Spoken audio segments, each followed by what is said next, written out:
Bonjour à tous et merci aux premiers signataires de ma pétition en ligne maintenant pour éviter que les chevaux d'obstacle portent plus de 70 kg.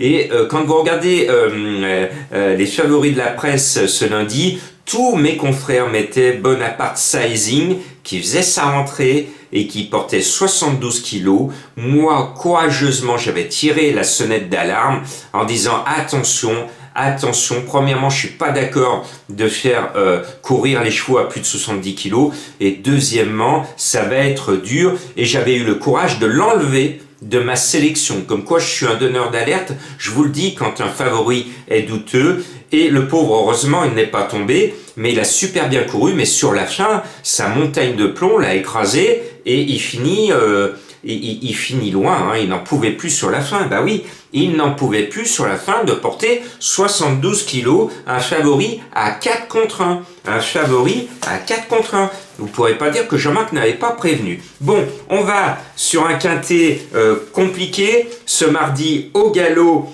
à Chantilly. Pour compliquer, on met un tournant très rapide sur 1300 mètres, donc les numéros à l'extérieur, ils vont faire la force centrifuge, ils vont partir tout là-bas et ça va être un peu compliqué. Donc c'est une course loterie et dans cette course loterie, je tente quelque chose en tête de ma sélection avec le 11 Bacol Coffee. C'est un cheval qui est le tenant du titre, qui a gagné cette course l'année dernière avec beaucoup plus de poids.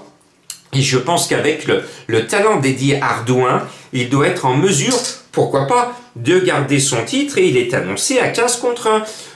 Mon coup de cœur dimanche, c'était Chica de Joud, je vous le rappelle, à 53 contre 1 à l'arrivée du quintet du Prix de Paris.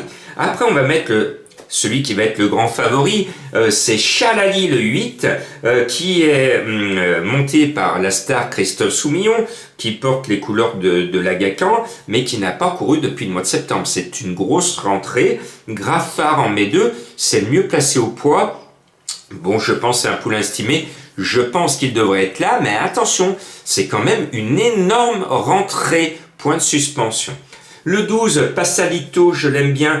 Il y a deux Pantal, j'ai pas pu mettre les deux. Ce lundi, j'ai mis les deux Nicole. Aucun des deux sont à l'arrivée. Aïe, aïe, aïe, aïe, aïe. Et puis, grand départ, il y en avait deux. Je mets le favori des deux. Et grand départ, c'est le tocard des deux. Il est là. C'était compliqué ce lundi à Auteuil. Bon, je reviens sur Passalito. C'est un cheval que j'aime bien.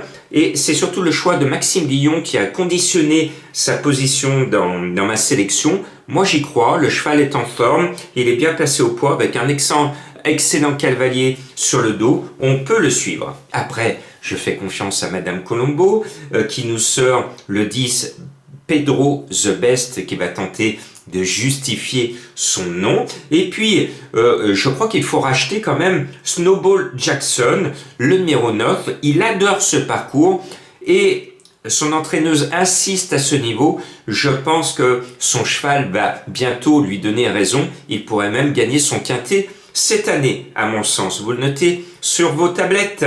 Le 2, Trou Romance, eh bien, c'est la deuxième cartouche Graffard. Le cheval est bien placé à la corde. Il a du talent, mais il a du poids, 61,5 kg sur le dos. Et puis, je tente un coup de poker avec un nouveau venu dans cette catégorie qui est en plein boom.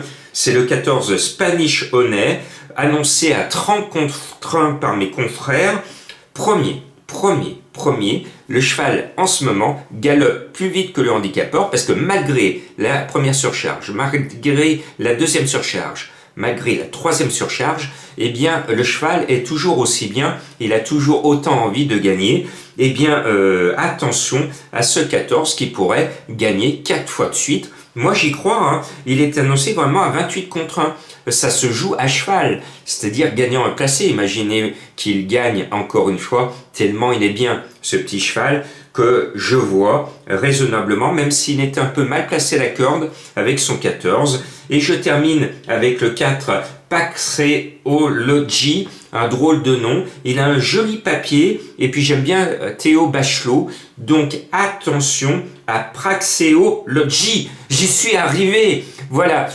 Bonne chance à tous.